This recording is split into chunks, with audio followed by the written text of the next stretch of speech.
이 시간 하나님의 말씀은 에스라서 5장 1절부터 5절 그리고 16절, 17절 말씀입니다.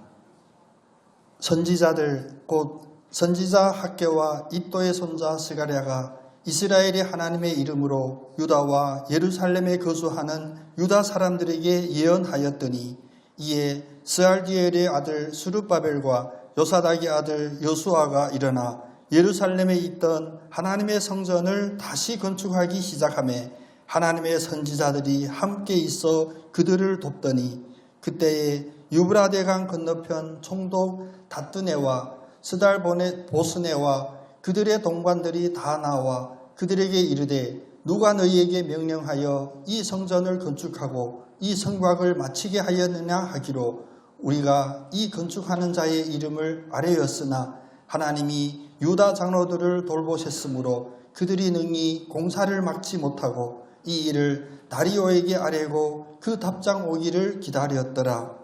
이에 이 세스바살이 이르러 예루살렘 하나님 성전지대를 놓았고 그때로부터 지금까지 건축하여 오나 아직도 마치지 못하였다 하였사오니 이제 왕께서 좋게 여기시거든 바벨론에서 왕의 보물 정각에서 조사하사 과연 고레스 왕이 조서를 내려 하나님의 이 성전을 예루살렘에 다시 건축하라 하셨는지 보시고 왕은 이 일에 대하여 왕의 기쁘신 뜻을 우리에게 보이소서 하였더라. 아멘. 갑자기 풍성해진 느낌 드시죠? 한 사람이 힘인 것 같기도 하고요.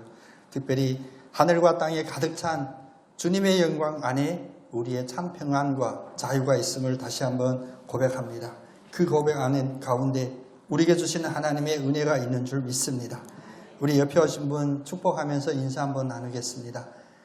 다시 무너진 것을 건축하십시오. 아멘. 우리는 세상에 눈에 보이는 대로 믿어요. 그래서 눈에 보이는 것만 과학이라고 이야기를 많이 합니다. 근데 세상은 사실 눈에 보이지 않는 것들이 더 많이 있습니다. 어느 목사님이 그런 설교를 하시더라고요. 우리가 지금 70년 동안 정전, 휴전 협정을 맺고 있잖아요. 지금 우리가 전쟁 중일까요? 아닐까요? 그러면 대부분 사람들이 전쟁이 아니라고 이야기한대요. 왜? 눈에 보이지 않으니까. 그러나 오히려 눈에 보이지 않는 더 치열한 전쟁이 이 70여 년 동안 이루어져 왔음을 우리가 잊으면 안 됩니다라는 그런 말씀을 하더라고요. 사실 우리 눈에 보이는 것만 전쟁이라고 한다면 우리는 늘 승리하고 있는 삶으로 생각할 수가 있습니다. 그런데 그렇지 않잖아요.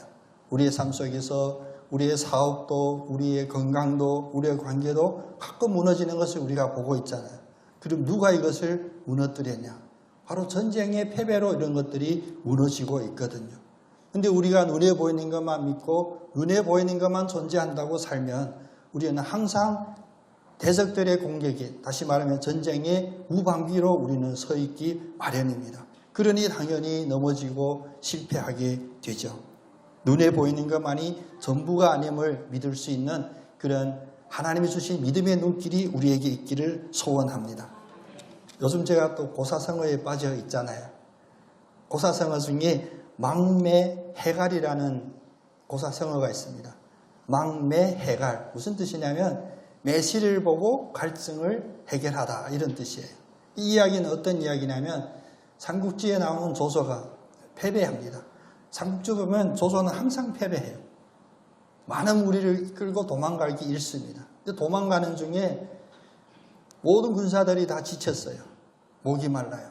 그때 조조가 갑자기 큰 소리로 외칩니다. 저 고개만 넘어가면 큰 매실밭이 있다. 그래서 병사들이 갑자기 막 힘이 나는 거예요.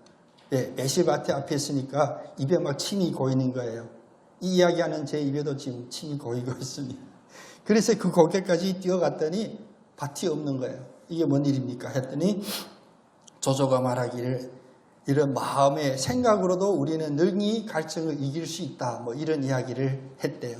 그래서 나중에 후인들은 이 망매해갈이라고 하는 이 고사성어를 무슨 뜻이냐? 그냥 상상만으로도 마음의 위로를 얻을 수 있다라는 그런 뜻으로 사용하고 있습니다. 예수를 모르는 조조도 인간의 이런 심리와 이런 마음과 그의 삶에 연관되는 이런 원리를 알고 있을진데 하나님을 믿는 우리들이 혹시 눈에 보이는 것만 확신합니다라고 고백한다면 얼마나 어리석은 삶일까요? 인생의 모든 문제, 인생은 문제가 있기 마련입니다. 문제가 없는 인생은 인생이 아니죠. 그런데 인생의 가장 큰 문제는 뭐냐면 그 문제를 어떻게 해결하고 그 문제 앞에 우리가 서느냐, 그것이 더 큰 문제가 되게 됩니다. 어느 곳에다 있는 그 장애물들, 특별히 우리가 신앙생활하고 신앙 안에서 바로 서고자 할 때 우리들에게 닥쳐오는 장애물들, 또 방해들, 핍박들, 이런 것들은 기독교 역사 중에 한 번도 끊어진 적이 없었습니다. 그런데 이런 상황 속에서 하나님은 어떻게 다시 일어서게 우리를 인도하시는지 오늘 말씀을 통하여 다시 한번 하나님의 그 마음과 하나님의 그 사랑하심, 섭리하심을 온전히 받으시는 귀한 시간 되기를 축복합니다. 오늘 이 성전 건축에 대한 이야기 그 앞절에는 무엇이었습니까?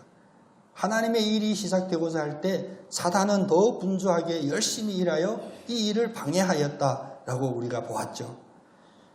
그래서 16년 동안 중단되었던 이 성전 건축이 다시 재건되는 그 계기가 어쩌면 오늘 우리의 삶의 한 현장이기도 합니다. 우리가 새로운 사업을 구상하거나 새롭게 뭔가를 시작할 때, 또 우리가 깨졌던 관계 속에 새롭게 관계를 다시 회복하여 갈 때, 더 중요하게는 나에게 지금 아무 희망이 없다는 자들에게 소망으로 우리에게 다가오는 그 하나님의 그 일하심 앞에서 우리가 똑같이 만나는 성전 재건의 그 상황에 놓여 있습니다. 이 상황에 우리가 해야 될 것, 또 하나님이 우리들에게 하시는 그 말씀은 무엇일까? 첫 번째로 우리 함께 고백해 보겠습니다. 하나님의 말씀이 필요합니다. 하나님의 말씀이 모든 일의 시작임을 우리는 믿음으로 늘 고백드려야 됩니다. 오늘 1절 말씀에 보면 이제 이 성전 건축이 새롭게 시작되는 그 첫 시작을 이렇게 말씀하십니다. 선지자들 곧 선지자 학교와 이또의 손자 스가랴가 이스라엘의 하나님의 이름으로 유다와 예루살렘에 거주하는 유다 사람들에게 예언하였더니, 이 예언은 내가 꿈을 꿨더니 이런 이야기가 아니에요. 하나님의 말씀을 대언하는 선지자들이 그들이 선포하는 예언은 무엇이냐? 바로 하나님의 말씀입니다. 하나님의 이 말씀으로 모든 일이 시작됨을 다시 한번 우리에게 펼쳐줍니다. 12여 년 동안 중단되었던 일, 그것이 문제가 아닙니다. 그동안 하나님의 말씀이 있지 않았으면 그것이 가장 큰 문제가 되게 되죠. 하나님의 말씀은 우리의 생명의 근원이 되고 하나님의 말씀이 에너지가 되고 하나님의 말씀이 우리의 역동감을 일으키는 유일한 보장인 것을 우리는 늘 기억해야 됩니다. 우리는 낙심 속에 빠지기 쉽습니다. 왜 낙심에 빠지게 되냐? 상황이 바뀌지 않으니까 낙심하는 거예요. 그럼 상황이 바뀌지 않았는데 왜 낙심하게 되냐? 모든 상황에 나의 계획과 나의 기대가 있었던 거예요. 이 일을 통하여 내가 무엇을 할 것이다. 그런 계획과 기대대로 되지 않으면 낙심하는 거죠. 그런데 우리가 하는 모든 일에 매우 중요하지만 우리의 마음이 떨리는 그런 질문 한번 해봤으면 좋겠습니다. 우리가 하는 모든 일에 하나님의 말씀을 먼저 구하였는지 돌아보기를 원합니다. 요즘 점점 우리가 마음이 급해지죠. 대한민국 하면 빨리빨리로 유명하잖아요. 세계적으로. 너무 빨라요. 즉각적으로 반응하는데 가장 중요한 하나님의 말씀으로 시작되는 이 첫 영적인 원리를 우리는 점점 잊어가고 있습니다. 모든 것이 내 계획대로 먼저 선행하다가 그 일이 그 일대로 마무리되지 않으면 그때서야 하나님 앞에 울고불고 부르짖고 금식하고 순서가 틀렸잖아요. 오늘 다시 한번 하나님 안에서 이루어지는 모든 일의 이 순서를 우리들에게 말씀하십니다. 먼저 하나님의 말씀부터 붙잡으라. 그래서 2절에 보면 이에 스알디엘의 아들 수룹바벨과 요사닥의 아들 여수아가 일어나 예루살렘에 있던 하나님의 성전을 다시 건축하기 시작하며 무엇이 바뀌었습니까? 그 16년 동안 정진했던 상황에 바뀐 것은 단 하나입니다. 눈에 보이지 않지만 하나님의 말씀이 다시 예언되는 이 일만이 새롭게 바뀐 것인데 이 일 때문에 이에 성전을 다시 건축하기 시작하며 라고 하셨습니다. 여러분들도 삶 속에 특별히 요즘 여러분 마음에 새롭게 시작하고자 하는 모든 일들이 있으시면 그 일이 어떤 성질의 일인지 일단 제쳐놓고 먼저 이 일을 위하여 하나님이 주시는 말씀을 구하시기를 원합니다. 오늘 2절에 그 첫 화두에 나오는 이에, 그러므로 이를 근거로 매우 중요한 접속사죠. 이에 따라 하나님의 말씀에 따라 우리의 모든 일이 새롭게 시작되어야 합니다. 그리고 또 이에는 뭡니까? 하나님의 말씀이 주어지면 바로 즉각적으로 그 말씀에 순종하여 움직였다는 것입니다. 하나님의 말씀은 한 번도 중단된 적이 없습니다.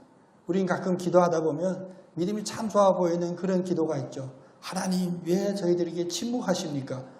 하나님이 언제 침묵하셨어요? 하나님은 침묵한 적이 없으셨어요. 그런데 왜 하나님 음성이 안 들렸을까? 우리의 마음에 내 음성이 너무나 큰 거예요. 내가 관심을 갖고 내가 생명처럼 소중히 여긴 것이 하나님의 말씀이 아니니까 들리지가 않아요. 꼭 마치 병원에 아이들이 10여 명이 누워져 있는 그런 병원에서도 자기 아기가 울면 바로 엄마가 반응하는 그런 마음 우리는 이미 잊어버렸습니다. 그리고 하나님이 우리한테 이야기하지 않는다 불평불만했습니다. 하나님은 하나님이 하시고자 하는 말씀을 늘 우리들에게 해주셨습니다. 잠깐 주저되기는 하는데 임영문 감독님 가끔 저에게 전화를 잘 합니다. 전화 오셔서 그 멋있는 중저음으로 문 목사야 뭐해 이렇게 말씀. 저 그냥 교회에 있습니다. 아니면 어디 있습니다 하면 밥 먹었어 하고 밥 같이 먹자고 하는데 어제도 전화 오신 거예요. 시간 보니까 2시 넘었는데 전화 오셨어요. 식사하자는 전화는 아닐 거잖아요. 네 감독님 했더니 문 목사야 내가 어제 꿈 꿨는데 어제 저녁에 꿈을 꿨는데 너무나 살벌한 꿈을 꿔서 소스라치게 깨어났대요. 무슨 꿈을 꿨냐?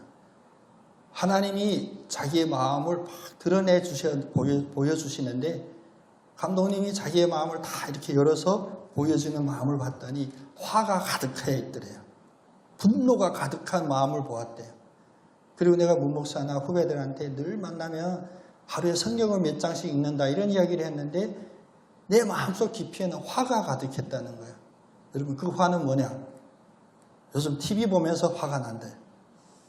TV 보면 화날 일밖에 없다는 거예요. 가끔은 저도 참 불편하긴 했습니다만 어느 목사님, 광화문에서 시위하는 목사님이 뭘 자주 보내주거든요. 예전부터. 저는 별로 제 스타일이 아니지만 우리 감독님이 이런 데 관심이 많으시구나. 그냥 그 정도로 했는데 지금 보니까 어떤 놈도 똑바로 하는 놈이 없는 것 같아. 그래서 성경 말씀을 읽고 나서 성경을 덮고 TV를 켜면 매일 화나는 자기의 모습을 보지 못했다는 거예요. 하나님이 사랑하셔서 화 때문에 죽을까 봐 이거 보여주셨다는 거예요. 그럼 저한테 문 목사는 어떻게 생각해? 그래서 제가 무리하게 말씀드렸습니다. 사실 빨갱이 좌파 얘기하면 제가 전문가잖아요. 저만큼 전문가가 없습니다. 전문가이기 때문에 저는 그 내막을 알고 있고 취약점이 어디 있는지도 알고 있고 어떻게 현혹하는지를 제가 잘 알고 있거든요. 그랬더니 감독님이 제 말씀 한참 듣더니 문 목사가 말이 통하고 내가 얘기하는 걸 이렇게 알아듣고 해줘서 고맙다. 그리고 그래, 오늘부터 TV를 끊기로 결단했대요. 뜬금없이 저 TV도 안 보는데 KBS는 수신호 내라고 고지서가 왔더라고요. 저 안 내려고요. 근데 TV를 지금 끊으시겠다. 이 말씀은 사실 80이 넘으신 우리 선배님한테는 큰 결단이에요. 이 TV를 끊으면 할 일이 없거든요. 뭘 해야 되냐. 말씀을 하루에 4장 보던 걸 8장 보고 8장 보던 것을 16장을 보시겠대.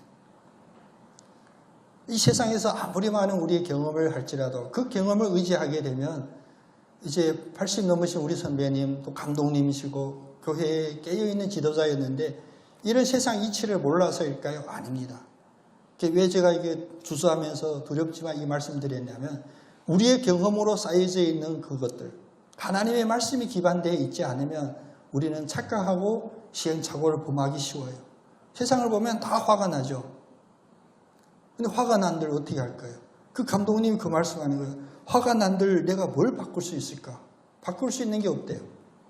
감독님도 못 바꾸는데 감사도 못 해본 제가 뭘 바꾸겠습니까? 그래서 저는 아예 바꿀 생각을 안 합니다. 무엇을 바꿔야 되냐? 하나님의 말씀이 모든 일의 우선순위가 되는 우리의 이 삶의 습관, 우리의 일하는 이 순서부터 우리는 바꿔야 됩니다. 다시 건축하기 시작하매 멈췄던 것도 다시 건축하게 합니다. 죽었던 것도 다시 살립니다. 무엇이? 하나님의 말씀이 우리를 다시 일으키고 우리가 잘못된 길로 갔을지라도 다시 돌이키게 할 수가 있으시고 하나님의 말씀알이 우리의 인생을 새롭게 건축하게 하고 우리가 상상할 때는 불가능하다는 그 일도 하나님께서는 할 수 있게 해주십니다. 지금이야말로 우리에게 주시는 이 말씀을 온전히 받아야 할 시간입니다. 세상 어디에서도 우리는 위로의 말씀을 얻을 수가 없습니다. 오직 하나님의 말씀을 받고 그 말씀이 들릴 때 우리에게 제대로 된 생명이 있는 새로운 시작으로 열어주실 줄로 믿습니다. 두 번째로 하나님의 말씀 외에 우리에게 필요한 것은 무엇이냐? 함께 고백해 보겠습니다. 하나님의 사람들의 필요가 필요합니다. 도움이 필요합니다. 하나님의 사람들의 도움이 필요합니다. 박자가 안 맞았네요. 하나님의 말씀이 필요하고 두 번째는 하나님의 사람들의 도움이 필요합니다. 다시 일어나 건축하려면 사람이 해야겠죠. 하나님 직접 지어주셨으면 좋겠는데 근데 하나님은 이 말씀을 주시고 사람을 통하여 그 일들을 이루십니다. 그래서 큰 일일수록 많은 사람이 사실은 필요해요. 그래서 이들의 시작을 보니까 하나님의 말씀을 받은 이들이 시작하는데 2절의 마지막 대목을 보면 하나님의 선지자들이 함께 있어 그들을 돕더니라고 합니다. 성전을 다시 건축할 때 하나님의 선지자들이 함께 있어서 그들을 도왔더라. 아니 성전 건축하는데 저처럼 건축을 전공한 건축가들이 필요하죠. 그렇죠. 자기 일이 아니라고 아무 표정 변화도 없으시지만 우리는 세상의 문제를 하면 그 분야의 전문가를 찾게 됩니다. 건축에 관련되면 건축가를 찾아야 되고 우리가 어떤 세무에 관련되면 제가 아직도 찾지 못했는데 도움받을 세무사를 구하기가 참 어렵네요. 세무사 한 명이 있었으면 좋겠다. 그래서 저는 목사지만 얼마 안 되지만 수입이 있으면 나라 법대로나 세금을 내려고 세무사 찾는데 아직도 잘 못 찾았어요. 아프면 병원에 가고 또 병원도 다양하게 전공들이 나눠져 있잖아요. 그런데 하나님이 하시는 일은 시작부터 우리의 생각과 다를 뿐만 아니라 진행되는 과정도 다릅니다. 하나님의 말씀을 받았던 이들이 다시 건축을 시작하고자 했을 때 결국 일꾼, 다시 말하면 눈에 보이는 그 일을 감당한 일꾼이 필요했던 것이 아니라 하나님의 선지자들이 그들을 도왔더라라고 합니다. 왜 이것을 먼저 언급할까요? 하나님의 사람들의 도움이 이 일에 있어서는 가장 중요하고 가장 강력한 도움이었기 때문입니다. 하나님의 사람들이 어떤 도움을 줄 수 있을까? 물론 오늘 비유가 타당하지 않을 수도 있습니다. 그럼 우리가 교회 안에 교회에 세워진 목사나 장로님들 이런 이들을 이야기하죠. 그럼 히브리서 13장 17절에 우리가 잘 알듯이 하나님의 사람이라 일컬음받는 목사들이 하는 일이 무엇이냐? 히브리서 13장 17절은 이렇게 말씀하십니다. 너희를 인도하는 자들에게 순종하고 복종하라. 저는 여기까지만 읽고 싶은데 17절 말씀이 그 뒤에 이렇게 말합니다. 그들은 너의 영혼을 위하여 경성하기를 자신이 청산할 자인 것처럼 하느니라. 그들로 하여금 즐거움으로 이것을 하게 하고 근심으로 하게 하지 말라. 그렇지 않으면 너희에게 유익이 없느니라. 두 번째 구절만 빼면 목사로서 되게 편한 말이죠. 나에게 순종하고 복종하라. 그리고 내가 이 목회를 하는 일에 즐거움으로 할 수 있도록 너희들이 근심하지 말게 해야 된다. 그렇지 않으면 너희에게 유익이 없으리라. 근데 이 17절의 말씀의 핵심은 어디에 있냐? 바로 두 번째 문장이었습니다. 목사들은 너의 영혼을 위하여 경성하기를 자신들이 청산한 자인 것처럼 하느니라. 이것이 바로 목사의 사명이요 목사의 책무입니다. 물론 요즘 뉴스를 보면 TV 끊기를 잘했는데 이제 유튜브까지 끊어야 되겠다. 이게 좀 어려울 것 같습니다. 보면 요즘 사실 현실적이거든요. 어떤 목사님들에 대한 안 좋은 뉴스들도 가끔 나오죠. 근데 여러분 그걸 보고 화나거나 그래서 나는 목사들 안 믿을 거야, 이런 마음을 가지면 결론부터 말씀드리면 여러분만 손해입니다. 싹군 목사, 거짓 목사, 그것은 목사의 입장에서 목사를 바라볼 때 충분히 우리가 정죄할 수도 있습니다. 그런데 이 정죄함이 성도인 여러분에게 어떤 도움이 될까? 도움이 안 되거든요. 성도의 입장에서는 무엇을 생각하는 것이 좋냐면 목사의 이 책무만 생각하면 돼요. 그것이 싹군 목사인지 거짓 목사인지 잘생긴 목사인지 열이 빠진 목사이든 간에 나의 영혼을 위하여 경성하기를 자기가 청산한 자처럼 하는지 그것에 우리가 주목해야 합니다. 그래서 제가 짧은 목회의 경험을 하다 보면 성도님들이 사실 쉽게 이야기하지만 엄청 지혜롭지 못한 말이 있습니다. 그게 뭐냐면 목사님 바쁘실 텐데, 그럼 누가 손해야? 본인만 손해거든. 목사가 바쁘든 말든 목사가 어떤 상황에 빠져있든 자기가 필요할 때 영적으로 필요한 믿음에 필요한 모든 것을 여러분이 목사를 괴롭혀야 돼요. 전화하고 카톡하고 전화 안 받으면 또 하고, 왜 목사도 전화 못 받을 상황이 있을 수도 있죠. 받을 때까지 전화하는 거예요. 왜? 목사님 기도해 주세요. 신방해 주세요. 와서 안수 기도해 주세요. 왜? 목사가 해야 될 일이 바로 성도들의 영혼을 위하여 경성하기를, 깨어 있기를, 그리고 그것을 위하여 기도하기를 무엇을 하냐? 자기 일처럼, 자기가 청산한 자처럼 해야 되는 겁니다.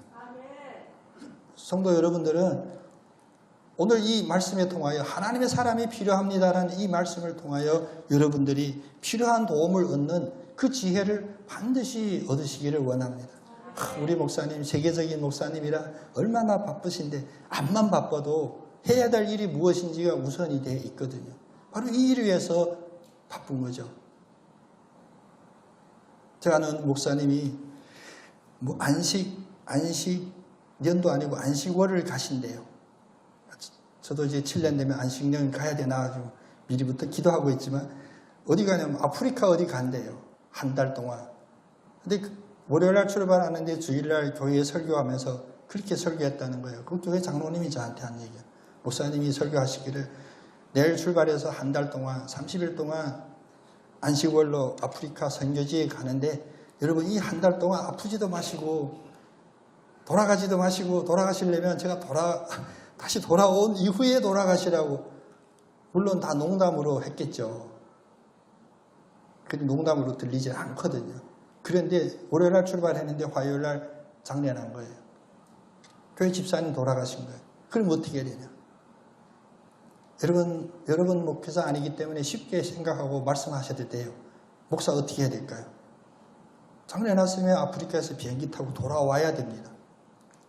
저는 그 얘기하기 힘들지만 성도들은 당연히 그렇게 요구해야 되거든요.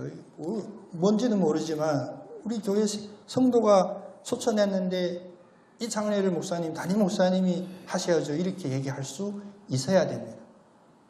다른 교회 가서 이렇게 하지 마시고요. 본교회 목사한테는 반드시 그렇게 하셔야 됩니다. 우리 목사님 아프리카까지 갔는데 어떻게 오라고 그러냐. 우리 목사가 얼마나 바쁜데 그 손에는 오롯이 다 여러분께 돌아간다는 이 말씀 꼭 기억하시기를 바랍니다. 가끔 어떤 날 전화 한번, 문자 한번 안 오는 날도 있습니다.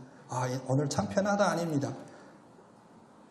목사인 저희로서는 되게 불안한 하루입니다. 이게 어떤 폭풍우가 오려고 오늘 하루 동안 카톡도 없고 문자도 없고 전화도 없냐.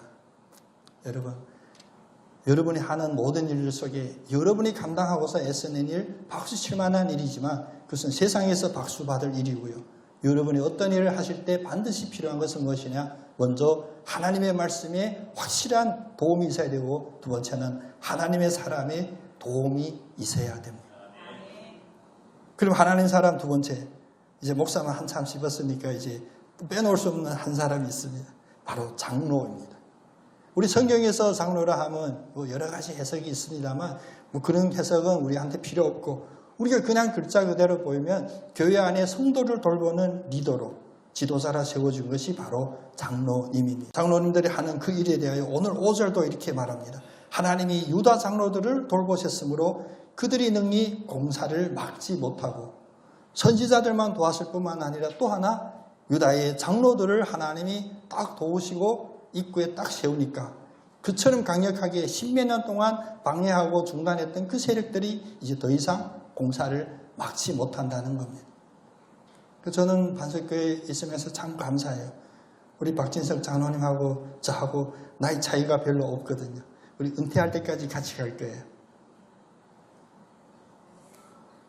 목사가 바로 서는 것도 중요하지만 목사 혼자 할 수가 없습니다. 교회는 목사가 필요하고 장로가 필요합니다. 그래서 같이 목사와 장로가 온 교회 성도나 온 교회의 일을 위하여 그것을 온전히 하나님으로부터 도움심을 받고 바른 자리에 굳건하게 설 때 세상의 그 어떤 악한 세력도 이것을 능히 막지 못하는 거예요. 여러분, 우리 장로님 오늘부터 이제 바빠지게 생겼네요. 앞에서는 목사만 괴롭혀야 했는데 아닙니다. 이제 장로도 괴롭혀야 되는. 야고보서 5장에 우리가 유명한 말이 있잖아요. 아프면 누구 찾으라? 여러분, 이 말씀 모르면 안 되는데 꼭 기억하시기를 바라는 마음에 제가 이 말씀을 읽어드릴게요.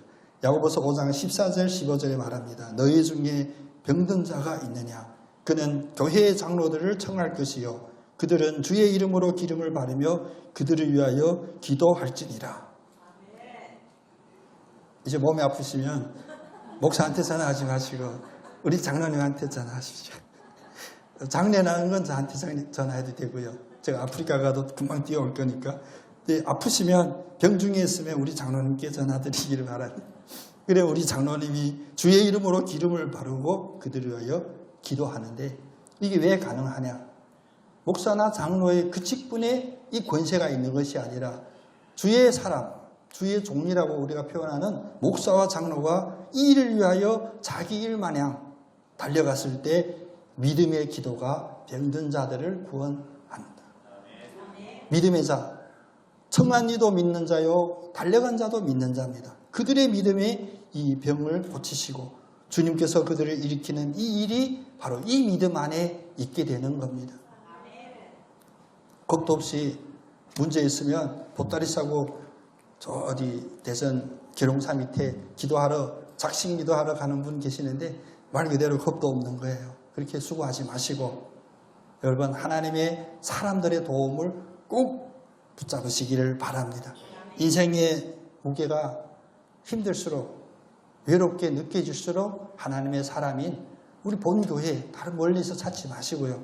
물론 멀리서 찾을 수도 있겠지만 적어도 가까이에 있는 담임 목사나 교회 장로님한테 기도 부탁하고 그들의 도움을 청하시는 그래서 지혜 있는 여러분 다 되시기를 원합니다. 세 번째로 여기까지 끝나면 딱 좋은데 세 번째가 있습니다. 세 번째는 뭐냐? 같이 고백해 보겠습니다. 하나님은 세상 환경도 주관하십니다. 많은 이들이 착각하죠. 신앙일은 교회 안에서, 세상일은 세상에서. 세상에서 가장 의지가 되고 힘이 되는 그것이 권력이죠. 명예는 뭡니까? 명예 다음에 명예가 덮어지고 있는 것은 바로 권력 때문입니다. 유다 백성들이 다시 성전을 건축하고자 할 때 눈에 보이는 대로 보면 이 세상의 권력한테 세상의 힘한테 저지된 것을 느꼈겠죠. 그렇게 보이거든요. 70년 동안 포로 생활로 끌려간 그동안 70년 동안 그 땅에 살았던 이들이 이제 삶의 터전을 잡은 이들이 다시 돌아온 유다 백성들을 반기지를 않죠. 다시 성전을 회복하는 일에 그래서 그들이 방해를 했습니다. 그럼 세상은 세상의 힘에 모든 것이 좌지우지된다 판단을 잘못할 수가 있습니다. 이 판단이 잘못되게 되면 우리는 세상의 힘을 의지하고자 하죠. 세상의 힘이 무엇이었겠습니까? 우리 임영훈 감독님하고 통화한 내용이 바로 거기에요. 제가 배운 공산주의는 뭐였냐? 공산주의 첫 시작, 녹음되고 나가면 또 핍박받을 수도 있는데 첫 시작은 바로 성경을 읽다가 시작을 해요. 여러분 여기서 뿌리부터 잘 봐야 돼요. 칼 마르크스도 독실한 기독교 집안의 머리 좋은 아들이었어요. 변호사 공부도 했고 소련에 있는 스탈린 그 신학교 3학년까지 다니다 중퇴를 한 거예요. 퇴학당한 게 아니라 자기가 이거 안 맞다. 그들이 성경을 우리보다 더 잘합니다. 그래서 성경을 보면서 무엇이냐? 특히 우리 사도행전에 나오는 초대교회 그 모습을 추구하는 어떻게 보면 인간적으로는 그럴듯한 마음으로 시작했는데 이게 하나님을 믿지 않고 성경을 보니까 하나님은 점점 멀어지고 보이지 않고 믿을 수 있는 것은 뭐냐? 내 눈에 보이는 주먹밖에 믿을 게 없다 그거예요. 보이지 않는 하나님은 기도해도 응답도 안 하고 천국 가서는 어찌 될지 모르겠지만 이 땅에서 이 유토피아를 만들려면 뭘 해야 되냐? 네 주먹을 믿으라. 그래서 레닌도 그렇고 스탈린도 그렇고 나중에 뭐 중국의 모저둥이든 북한의 김일성이든 송잡는 무력으로 행사하는 거예요. 무력으로 행사해서 어떤 나라를 만드냐? 이 땅에서 공산주의를 만든대. 모든 재산 다 같이 소유하는 거고 모든 사람은 능력껏 일하고 자기 필요한 것만큼 가진대. 아니, 능력껏 일하고 필요한 만큼 가진다. 그러면 저희 교회는 할렐루야 할 이들이 많죠. 우리가 한 10% 일하고 100% 가질 수 있으면 좋겠다. 그게 되냐고요. 하나님 없는 그런 유토피아는 이 세상에 존재하지 않는 거예요. 그래서 결국 그들이 이 이상적인 나라를 세우려면 뭐 하냐. 처음에 성경으로부터 시작했지만 소위 말하는 혁명을 선택합니다. 폭력을 선택하는 거예요. 손에 총칼을 들고 자기하고 뜻이 맞지 않고 자기 보기에 거슬리면 이제 죽여야 되는 거예요. 폭력이었습니다. 유다 민족도 성전 건축에 있어서 이 성전의 재건에 대한 정당성은 어디에 나가도 할 수 있는 거예요. 하나님, 우리의 근본이 되시는 하나님의 성전을 다시 건축하고자 하는데 왜 방해하냐.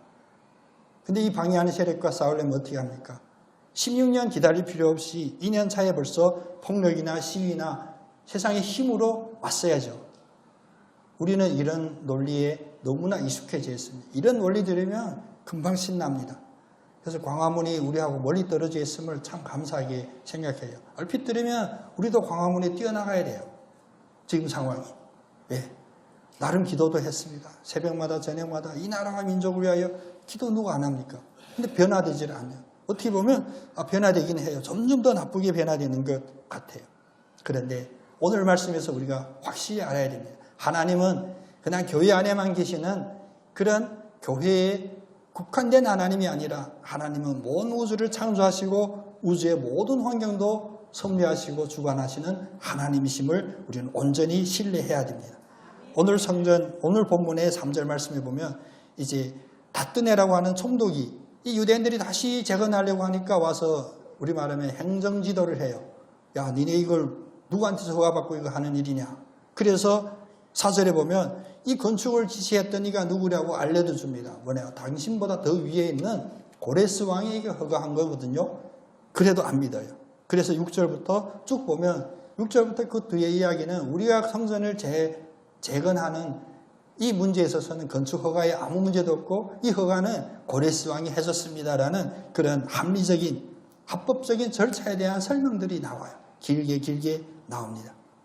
그리고 오늘 읽었던 마지막 16절 17절도 바로 고레스 왕이 이걸 허가해 준 겁니다라고 세상에 이야기하는 듯 해요. 세상은 역시 권력의 질서에 따라야 되는구나 라고 결론을 가진다면 오늘 크게 틀린 겁니다. 이 과정에서 무엇이냐? 이 세상의 권력, 고레스가 왜 하나님의 성전을 건축하는 이 일에 허가를 했을까요?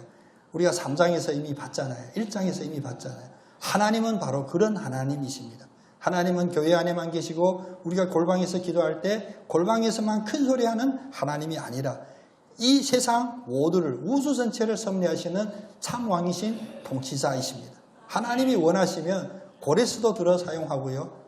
소련의 스탈린도 들어 사용하고 북한의 김일성도 김정은도 들어 사용하실 거고 중국의 시진핑도 들어 사용하실 거예요. 왜? 하나님은 그 능력이 있으시고 그 권세가 있으십니다. 우리는 세상에 많이 의지해서 성공해 본 적이 없습니다. 세상의 권력에 의하여 교회에 어떤 유익을 얻고자 했던 그런 얄팍한 생각 언제 한번 승리한 적이 없습니다. 세상 권력과 결탁했을 때 무엇만 보게 되냐? 우리만 손해받고 교회만 타락하게 되고 교회만 변질되게 되었습니다. 초대교회 때 핍박받았던 많은 이들 중에 땅굴을 파고 카타콤으로 들어간 기독교인이 있었냐 하면 아니 그래도 살고 봐야지. 우리가 살아남아야 뭐 믿음이 계속 이어지지. 그래서 우리 본심은 아니지만 겉으로는 로마 황제가 그리스도요 이렇게 고백했던 이들도 있습니다. 우리 교회 역사에 기록하지 않지만 그런 이들이 더 많이 있었거든요. 그래서 그들에게 굴복해서 교회의 온전한 믿음의 자유가 회복이 됐습니까? 아닙니다. 우리 감리교회도 역사에 보면 참으로 계속 생각날 때마다 회개해야 될 역사가 있습니다.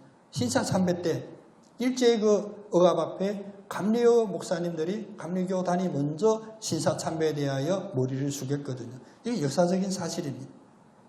물론 이 자리에 계신 여러분이나 감리교 목사님 제가 부끄러워할 일은 아니지만 제가 한 일이 아니니까. 근데 이 역사는 우리가 기억해야 돼요. 물론 논리는 다 있습니다.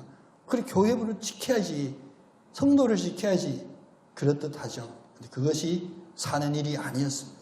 오늘까지도 그 문제, 그때 신사참배에 머리 숙였던 그것을 인정하고자 하지 않고 또 그때 머리 숙였으므로 감리교단의 기득권을 장악했던 그 세력이 아직까지도 영향을 미치고 있습니다. 우리나라뿐만 아니라 우리 교단에도 그런 일들이 있다니까요.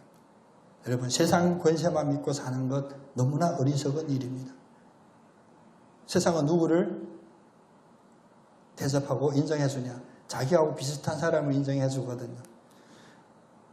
근데 우리가 세상적으로 이 자리에 계신 여러분이나 저 중에 세상에 나가면 시의원, 도의원마저도 우리를 제대로 대접해주지 않을 거예요. 왜? 우리가 그런 힘을 갖고 있지 않으니까요. 그래서 우리가 주눅이 드냐? 아닙니다.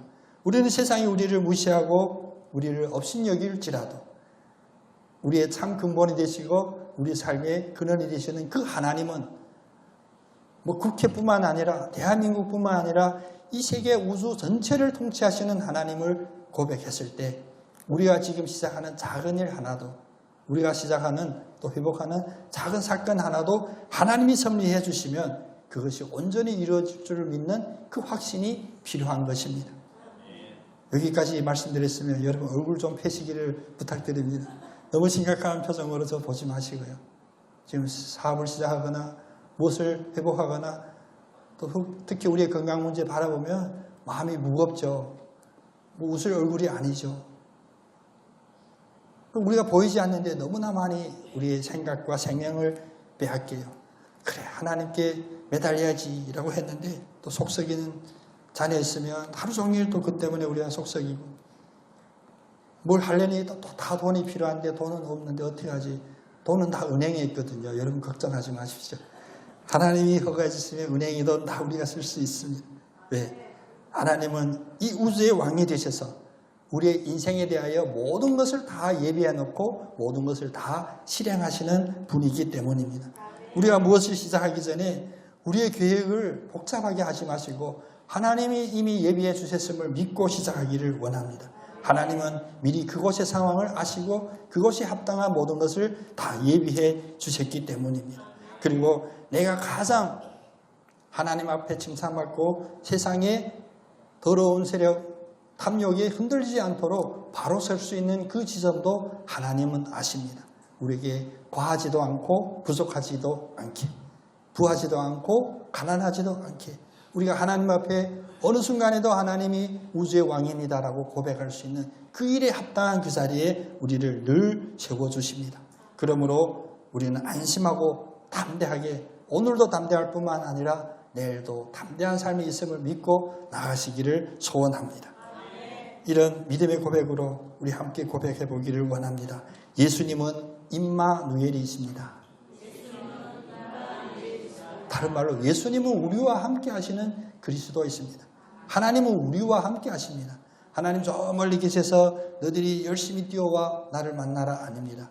우리가 어떤 상황에 있든지 우리와 함께 하시는 그 하나님이십니다. 그래서 오늘 다윗이 그 온전하신 하나님을 제대로 알고 제대로 믿고 사울에게 쫓겨 언제 죽을지 모르는 그런 험악한 상황 속에서 하나님 앞에 드렸던 그 기도 한번 인용해 보겠습니다. 시편 40편 1절 2절에 말씀합니다. 내가 여호와를 기다리고 기다렸더니 귀를 기울이사 나의 부르짖음을 들으셨도다. 내가 기가 막힐 웅덩이와 수렁에서 끌어올리시고 내 발을 반석 위에 두사 내 걸음을 견고하게 하셨도다. 여호와를 기다리고 여호와께 온전히 부르짖었을 때 하나님이 들으시고 기가 막힐 상황을 열어주시고 흔들리는 우리의 발을 반석 위에 두시사 새롭게 시작하는 발걸음을 견고하게 하십니다. 이 하나님과 함께하는 여러분 되시기를 축복합니다. 오직 성경, 오직 그리스도, 오직 은혜, 제주반석 교회에 주의 말씀에 마음을 열며 그리스도의 사랑 따라가